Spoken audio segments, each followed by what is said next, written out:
Okie dokie, starting off the 10th mission. 10th video. Wow, what am I doing right now?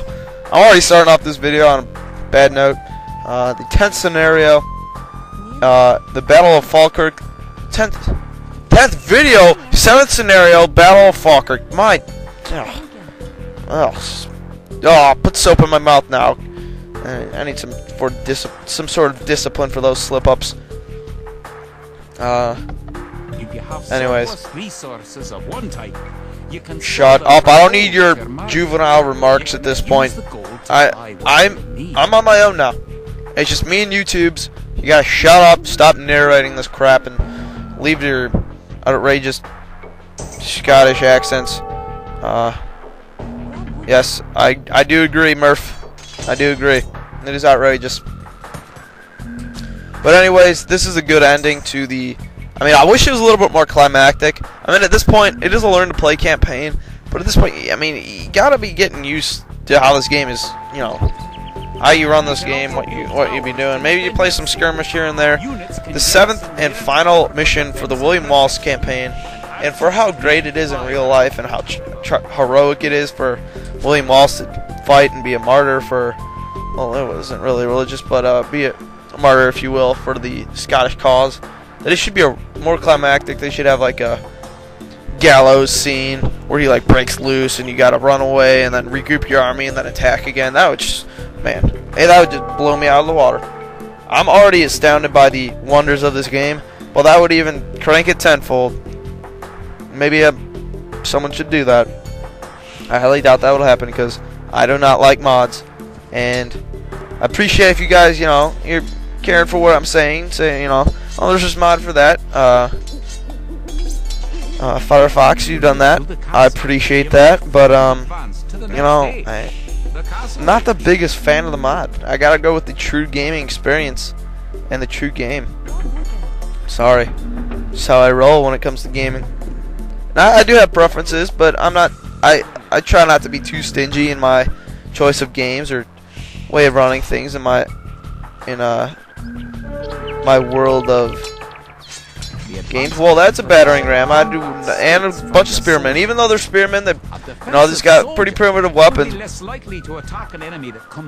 Oh my gosh, you're erupting me everywhere. Anyways, the spearmen. The spearmen can be pretty fatal against your horses, so you want to back on off when you got some horses running some spearmen, especially pikemen and later halberdiers or whatever. They upgraded the pikemen. And first things first, you want to build these walls, as you can see I'm doing right now, that just a corner off your base, because you're going to get a good number of enemies. Not too many at once, but a good number of enemies in total throughout this mission. You don't want them seeping through your base and taking down your farms, killing villagers. You don't need that hassle in your life at this point, because the next few campaigns are going to be the equivalent of a nail going down my nail. So I'll just paint a picture for you guys at this point. And those outposts that are getting destroyed right now, just leave them. Seriously, outposts are just a joke to begin with, and you don't need any more outposts in your life. Just like you don't need any more spearmen running around your village taking out farms and lighting farms on fire with metal spears, which is enough to confuse you to the point of death, I guess. What other alternatives do you have when you got farms going on fire because of metal spears jabbing in and out of your crops?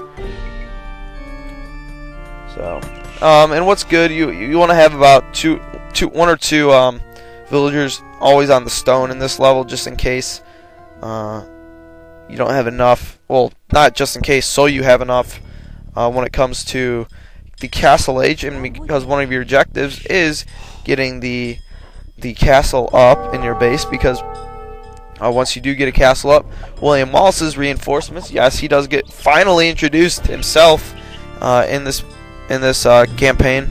You get his forces, which are a bunch of great wood raiders and some cavaliers, excuse me.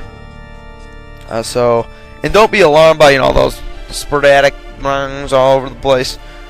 That is just notifying you. You got some outposts going down, but they should be going down. They're just another bug. my like 4th reference to bump on the log in the past 2 videos. That gotta be some sort of record. Yeah, call up Guinness World Book of Records after this and get up, write that down on my notepad. And I'm building these walls right here just because you see that right now I have a forest that is partly my wall. You want to reduce the possibility of taking out that forest by, you know, just lumberjacks and allowing your base to be susceptible to enemies. So you just want to have an extra palisade wall going all the way to the edge of the map, so no enemies will be able to come through, and most likely the enemies, unless like all your other walls will go down, aren't going to attack your palisade walls. So that is about the only time that palisade walls are necessary, unless you, of course, you don't have any stone walls and you're like Saracens or something like that. In like the 3rd mission, to be exact, the 3rd mission in the campaign. So in most cases you're gonna have stone walls to be accessed, so you're not gonna have to worry about doing that stuff.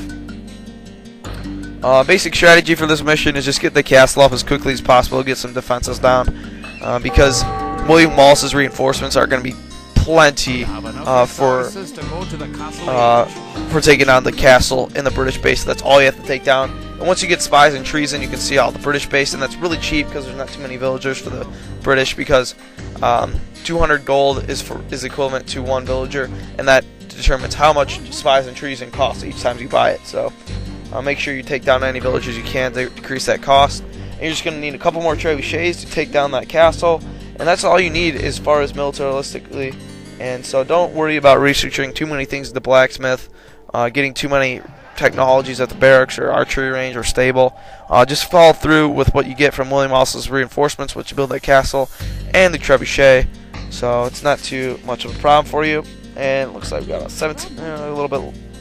Let's see how much time. Yeah, probably shouldn't too much longer because of the fraps dealio. Might as well get a iron forging there. And thanks for watching this part. Stay tuned for some more part 11 next time.